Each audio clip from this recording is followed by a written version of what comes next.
ये जो वास्तु है ये हमारे शास्त्रों में बताया गया है, ये हमारे ग्रंथों में है, ये कोई ऐसी कपोल कल्पना नहीं है। तो मैं जो भी चीज़ें बताऊंगा उसका एक शास्त्र प्रमाण होगा, आधारित होगा वो। जी जी। लोग तो बहुत तरीके की बात करते हैं। आप कहते हैं बाथरूम को नॉर्थ ईस्ट में नहीं होना चाहिए, किचन यहाँ नहीं होना चाहिए, पता नहीं कितनी कितनी बातें कहते हैं।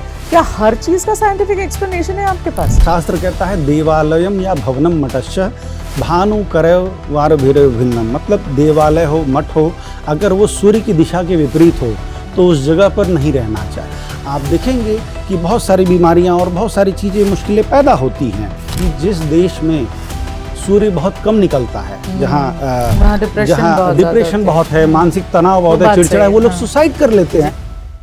कैसे काम करता है vastu? How does it work? ये दिशाओं के आधार पर, उसके सिंक्रोनाइजेशन के आधार पर काम करता है। घर का मुख्य द्वार किस दिशा में शुभ होता है? शास्त्रों में कहा गया है चारों दिशाओं में घर का द्वार बनाया जा सकता है। जो लोग फ्लैट में रहते हैं उनके लिए वास्तु के हिसाब से सबसे ज्यादा दिक्कत कहाँ? टॉयलेट की पोजीशन, क्योंकि वो हम नहीं बदल सकते। जब आप उपाय आपके हाथ में है नहीं फ्लैट में, उसमें वास्तु क्या उपाय करता है? कुछ चीज का कोई सब्स्टिट्यूट नहीं होता है। अच्छा। जैसे कुछ बीमारियों का कोई इलाज नहीं होता है, उसका बचाव ही उसका इलाज है।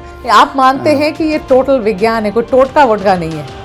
पूरा विज्ञान है। कितना पुराना आपके हिसाब से वास्तु विज्ञान है? वेद अगर पुराना है हाँ। तो वास्तु भी उतना ही पुराना है। जो लोग वास्तु में नहीं मानते उनको क्या कहेंगे अरविंद जी? मैं तो यही कहना चाहूंगा कि ये विज्ञान है, इसको किसी धर्म से जोड़ने की जरूरत नहीं है। मगर आप घुमा फिरा के एक ही बात कह रहे हैं कि अगर आपको कोई भी जगह लेनी है तो पहले वास्तु देख लो। हमारा शास्त्र ये कभी नहीं कहता है कि आप गलती करो और उसको सुधारो। हमारा शास्त्र ये कहता है कि गलती करने से बचो। जैसे मंगलवार, शनिवार और रविवार, इनके तिथियों को, इनके वार को अवॉइड करना चाहिए। ट्यूसडे, सैटरडे और संडे। जो भी वास्तु है वो केवल किसी एक पॉइंट पर आधारित करके नहीं देखा जा सकता, इसको टोटल में देखने की ज़रूरत होती है। तो किसी भी घर का वास्तु अच्छा है या बुरा है, उस पूरे घर को देखने के बाद ही पता चलेगा। अरविंद जी, क्या आप ये कहेंगे कि वास्तु में इतनी शक्ति है कि वो आपकी किस्मत बदल सकता है?